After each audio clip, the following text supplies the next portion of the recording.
Shrimati Pooja Pathak, government higher secondary school Bhainsma, class 12 maths, linear programming part 2, इकाई 4 linear programming. आइए अब हम कुछ कथनात्मक प्रश्नों की सहायता से लीनियर इक्वेशन को सॉल्व करेंगे। तो एक उदाहरण हम ले रहे हैं, सब देखेंगे ध्यान से। एक निर्माणकर्ता नट और बोल्ट का निर्माण करता है। एक पैकेट नटों के निर्माण में मशीन ए पर 1 घंटा और मशीन बी पर 3 घंटे काम करना पड़ता है, जबकि एक पैकेट बोल्ट के निर्माण में 3 घंटे मशीन ए और 1 घंटे मशीन बी को काम करना पड़ता है।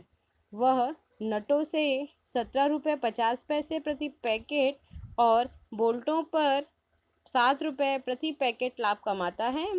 यदि प्रतिदिन मशीन का अधिकतम उपयोग 12 घंटे किया जाए तो प्रत्येक नट और बोल्ट के कितने पैकेट उत्पादित किए जाए ताकि अधिकतम लाभ कमाया जा सके। सबसे पहले इस प्रश्न को हम ध्यानपूर्वक समझ लेंगे कि एक निर्माणकर्ता नट और बोल्ट, मतलब जो एक निर्माण करता है वो दो चीज़ें बना रहा है, निर्माण कर रहा है नट और बोल्ट का। मतलब कि हमें इसमें दो वेरिएबल मिल जाएंगे। आप इसके हल में ये सारणी जो बनी हुई हैं इसमें देख सकते हैं कि जो दो आइटम हैं वो क्या हैं, दो हैं, नट और बोल्ट। मतलब हमें दो चर राशियाँ मिल गई, एक्स और वाई। अब पहली लाइन से पहला कंडीशन बनाते हैं, क्या है, मशीन ए पर 1 घंटे और मशीन बी पर 3 घंटे काम करना पड़ता है।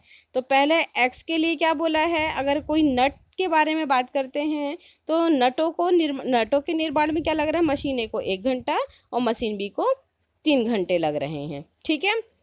जबकि बोल्ट के निर्माण में, मतलब वाई वेरिएबल की बात करते हैं, तो वाई के लिए मशीन ए को 3 घंटे और मशीन बी को 1 घंटे लग रहे हैं, ठीक है। अब अगले लाइन पे आते हैं, तो वह नटों से 17.50 रुपये, मतलब 17.5 रुपये प्रति पैकेट, मतलब नटों पर जो लाभ है, लाभ का टेबल आपको दिख रहा है, नटों पर जो लाभ है वो कितना मिल रहा है, 17.5 रुपये मिल रहा है, और बोल्टों पर 7 रुपये प्रति पैकेट के लाभ के हिसाब से। तो 7 रुपये यहाँ पे दिख रहा है, किसके लिए, बोल्ट के लिए। तो ये हो रहा है। अब क्या बोला है, यदि प्रतिदिन मशीनों को अधिकतम मतलब कुल समय कितना लग रहा है ना, तो प्रतिदिन मशीनों को अधिकतम उपयोग 12 घंटे, अधिकतम मतलब इससे ज़्यादा नहीं कर सकते, मतलब जो हमारा कंडीशन बनेगा वो लेस देन इक्वल देन के लिए रहेगा, ठीक है। तो 12 घंटे किया जाता है प्रत्येक, मतलब नट के लिए भी और बोल्ट के लिए भी। तो हम लोग मशीन एक एक काम पे अगर समय देखते हैं तो मशीन ए जो है वो 1 घंटे नट बनाता है और 3 घंटे बोल्ट के लिए काम करता है, तो कुल काम वो 12 घंटे करता है प्रतिदिन के हिसाब से। और मशीन बी जो है वो 3 घंटे नट बनाता है और 1 घंटे बोल्ट बनाता है, इस प्रकार वह 12 घंटे काम करता है, ठीक है। अब हम इसके अधिकतम लाभ, मतलब अपने उद्देश्य कथन की ओर अगर चलते हैं तो हमें इसका सूत्रण करते हैं तो मिलता है अधिकतम लाभ, मतलब जेड मानते हैं इसको, बराबर 17.50x प्लस 7.00y। ओके, हमें इस दोनों सारणियों का अवलोकन करने पे दो असमीकाएं या व्यवरोध प्राप्त हुए हैं। ये व्यवरोध हैं, x plus 3y is less than equal than 12, दूसरा है 3x plus y is less than equal than 12, मतलब ज़्यादा से ज़्यादा वो 12 घंटे काम करते हैं, इसलिए ऐसा है।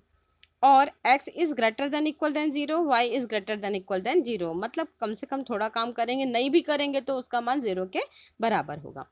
दिए गए व्यवरोधों के संगत रेखा का समीकरण, मतलब ऊपर जो व्यवरोध दिए गए हैं इन असमीकाओं को हम समीकरण के रूप में परिवर्तित करते हैं, मतलब बराबर का चिन्ह लगाते हैं। तो x प्लस 3y बराबर 12, 3x प्लस वाई बराबर 12, हम समीकरण 1 और समीकरण 2 हमने नाम दिया। सबसे पहले हम समीकरण 1 को हल करते हैं। तो समीकरण 1 में आलेखी विधि से, मतलब हम ग्राफ बनाने के लिए हमें समीकरण 1 में x बराबर 0 रखेंगे तो y का मान 4 मिलेगा, और एक बार y का मान 0 रखने पे x का मान 12 मिलता है। इस प्रकार से ये सारणी हमारी तैयार हो गई है। अब इस समीकरण में मतलब हमको यहाँ पे रेखा एक बिंदुओं 12, 0 और 0, 4 से होकर जाती है, ये पता चल गया। अब हम इस असमीका को मतलब 0, 0 रखकर देखते हैं कि उसके लिए प्रविष्ट करता है या नहीं करता है। तो x + 3y is less than equal than 12 में 0, 0 रखने पे देखते हैं कि 0 आता है। 0 is less than equal than 12 मतलब जो कि क्या है, सत्य है।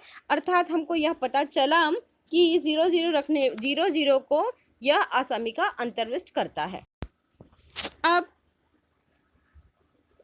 असमीका दूसरे पे आते हैं, उसे भी हमने समीकरण के रूप में व्यक्त किया है 3x + y = 12। इसके लिए भी एक सारणी बनाते हैं। ये सारणी है, x का मान 0 रखने पे y का मान 12 आता है तथा y का मान 0 रखने पे x का मान 4 आया। तो ये समीकरण ये सारणी हमारी तैयार हुई। x के लिए 0, 4, y के लिए 12, 0 मतलब यहाँ पे रेखा जो 2 है वह बिंदु 4, 0 और 0, 12 से होकर जाती है। अब इस रेखा को मतलब ये जो ऊपर असमीका दिया हुआ है इसको भी हमने 0, 0 पे रख के देखते हैं, चेक करते हैं। तो 3x + y is less than equal than 12 में 0, 0 रखने पर 0, 0 रखते हैं तो 0 is less than equal than 12 जो कि सत्य है। अतः हमें यह पता चलता है कि अर्धतल जो होगा ये मूल बिंदु की ओर स्थित होगा। साथ ही x is greater than 0, y is greater than 0, इसलिए क्षेत्र प्रथम चतुर्थांश में होगा। मतलब x और y दोनों का धनात्मक मान होगा। इससे यह पता चला कि हमारा जो ग्राफ बनेगा वह उसका जो छायांकित क्षेत्र बनेगा वह प्रथम तल में ही उपस्थित होगा। अब इन दोनों समीकरणों को हल करके देखते हैं तो हमें एक प्रतिच्छेद बिंदु प्राप्त होगा x = 3 और y = 3। यह प्रतिच्छेद बिंदु इन दोनों समीकरणों का हल होगा। अब इन अवलोकन के द्वारा हम ग्राफ बनाते हैं। तो ग्राफ में हम देख सकते हैं कि हमें पहली रेखा और दूसरी रेखा दोनों दिखाई दे रही हैं। इन दोनों रेखाओं का प्रतिच्छेद बिंदु B 3, 3 है। अतः ये जो छायांकित भाग दिख रहा है इसके 4 कोणीय बिंदु हैं O, A, B और C। O के निर्देशांक 0, 0, A के निर्देशांक 4, 0, B के निर्देशांक 3, 3 और C के निर्देशांक 0, 4 है। यह छायांकित क्षेत्र OABC दिए गए रैखिक प्रोग्रामन समस्या के लिए एक सुसंगत क्षेत्र है जिनके कोणीय बिंदु के निर्देशांक बता दिया गया है। अब इस कोणीय बिंदुओं को हम इस उद्देश्य कथन अधिकतम लाभ के लिए जो दिया है z = 17.50x + 17.00y पर x और y की जगह रखते हैं। तो हमें क्रमशः मान प्राप्त होते हैं। 0, 0 के लिए 0 मिला है, A 4, 0 के लिए 70, B 3, 3 के लिए 73.50 और C 0, 4 के लिए 28। हमें इस प्रश्न में अधिकतम मान पूछा गया है तो अधिकतम मान 73.50 है जो कि B 3, 3 के लिए है। अतः अधिकतम z का अधिकतम मान बिंदु 3, 3 पर 73 है।